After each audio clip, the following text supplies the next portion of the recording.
Welcome to Easy English Fluency channel. Today's episode, we are observing a high-level interview for a project coordinator position. This session is designed for intermediate level, learners who want to master professional communication. You will hear 10 essential interview questions, each answered with detail and logic. Pay close attention to how the interviewer, Sarah, is the head of project operations, to William's responses, and asks spontaneous follow-up questions to test his depth. We have removed the casual humor to focus on a strictly professional, yet fluid dialogue. Stick around until the end for our vocabulary clinic, where we explain the advanced terminology used in this session entirely in English. Good morning. You must be William. I'm Sarah. It's a pleasure to finally meet you in person. Good morning, Sarah. The pleasure is all mine. I must say, your office has a fantastic view. I almost got distracted watching the city skyline while waiting in the lobby.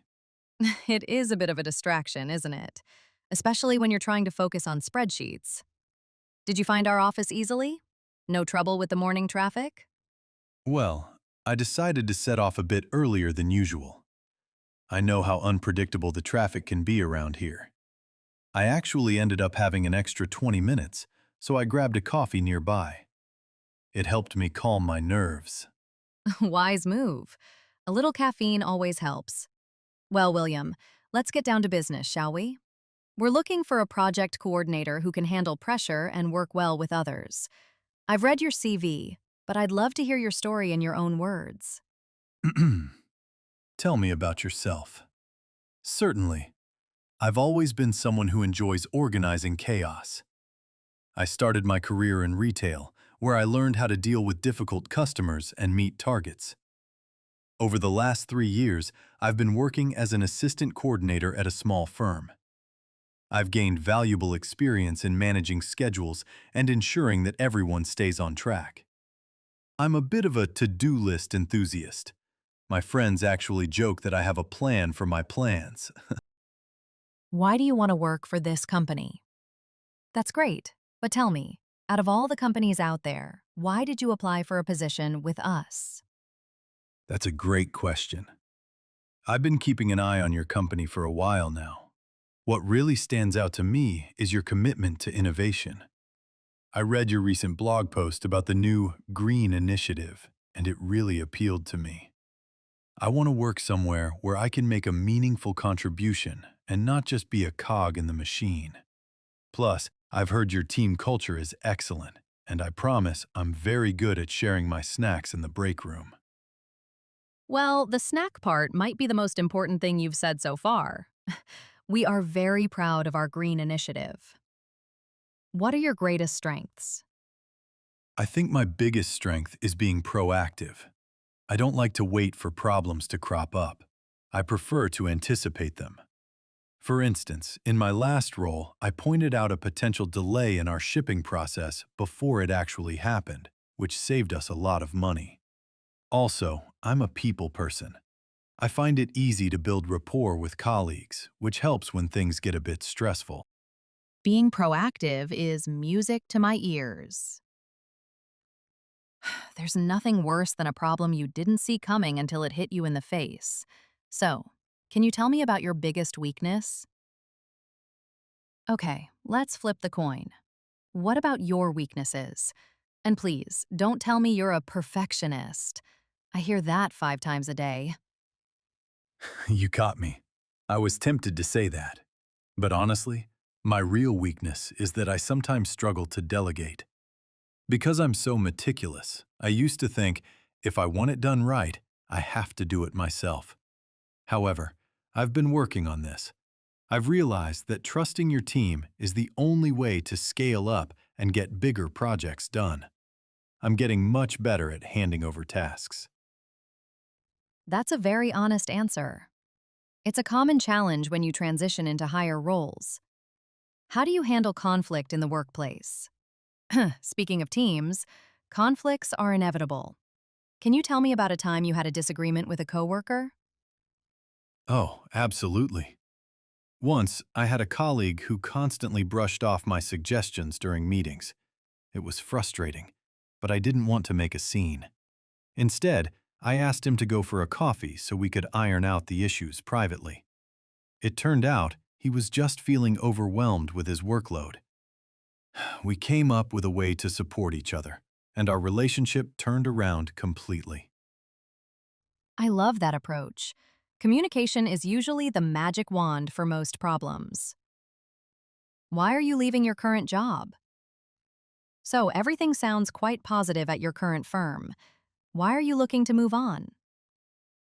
I've had a wonderful time there, and I've learned the ropes, but I feel like I've hit a ceiling in terms of growth.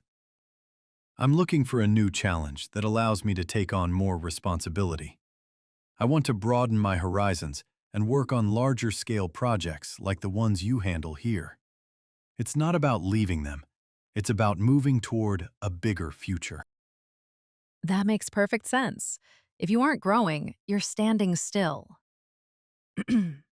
Describe a major professional accomplishment. Tell me about a time you felt really proud of your work. A gold star moment. Last year, I was asked to take charge of a project that was significantly behind schedule. The team was demotivated. I had to break down the goals into smaller, manageable tasks. I kept everyone focused, and we actually managed to wrap up the project 2 days before the deadline. The client was blown away. I think that was my superhero moment for the year. Impressive. Saving a sinking ship is never easy. How do you handle tight deadlines and pressure? Our environment can be quite fast-paced. How do you stay calm when the house is on fire, metaphorically speaking? I try to keep my cool by prioritizing. I use the Eisenhower matrix to decide what needs immediate attention. I also believe in taking a 5-minute breather to clear my head if things get too intense. I found that panicking just leads to mistakes, and I'd rather take an extra minute to figure out the best path forward than rush and fail. Well, William, that brings us to the end of our interview. I truly enjoyed our conversation today. You shared some great insights. Thank you, Sarah. I really appreciate the opportunity. It was a pleasure speaking with you. You made this interview feel very comfortable. I'm glad to hear that. We'll review everything and get back to you by the end of the week. That sounds great. I'll be looking forward to your feedback. In the meantime, if you have any additional questions, feel free to reach out. I will.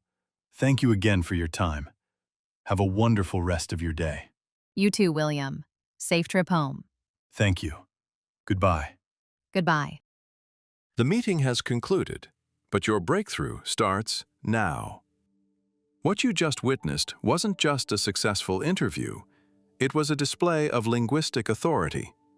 William didn't just answer questions, he used strategic tools to command the room and show he belongs at the top.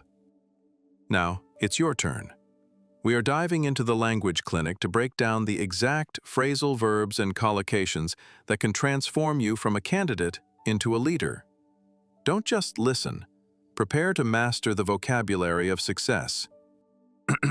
Grab your notebook. Let's get to work. Number 1. Build rapport, meaning to develop a relationship of mutual trust and emotional affinity with someone. Example 1. It is much easier to negotiate a contract once you have built rapport with the client. Example 2. During the first week of work, his main goal was to build rapport with his new colleagues. Number 2. Make a contribution, meaning to provide something, like ideas, effort, or resources to help a project succeed. Example 1. Even as an intern, she made a significant contribution to the final marketing strategy. Example 2. Every member of the department is expected to make a contribution during the brainstorming session. Number 3. Keep your cool, meaning to remain calm, controlled, and composed in a very stressful or difficult situation. Example 1. To be a successful surgeon, You must be able to keep your cool under extreme pressure. Example 2. He managed to keep his cool even when the customer started shouting at him. Number 4. Meet targets, meaning to achieve the specific goals, levels, or numbers that were set by a company. Example 1. The sales team worked through the weekend to ensure they would meet their quarterly targets. Example 2. Failure to meet production targets can lead to serious financial losses for the factory. Number 5. Gain experience, meaning to obtain knowledge and skills by doing a job or an activity over a period of time. Example 1. She decided to work for a small startup to gain experience in every part of the business. Example 2. You will gain experience in public speaking by leading these weekly meetings. Well done on mastering those collocations. You're already sounding much more like a native speaker. Now, there's just one last step to help you truly shine. If collocations are the glue holding your speech together, these key B2 words are the power tools that add precision and strategy, the kind top managers value most. You're in the home stretch now, so keep going strong. Let's wrap things up by adding these advanced terms to your professional toolkit and moving on to the final list. Learning vocabulary is not simply about memorizing words. It involves actively using them in authentic conversations until they naturally integrate into your thought process. The first one is that. Proactive, meaning taking action to cause change or prevent problems, rather than just reacting to events. Example 1. A proactive employee identifies risks before they become expensive mistakes.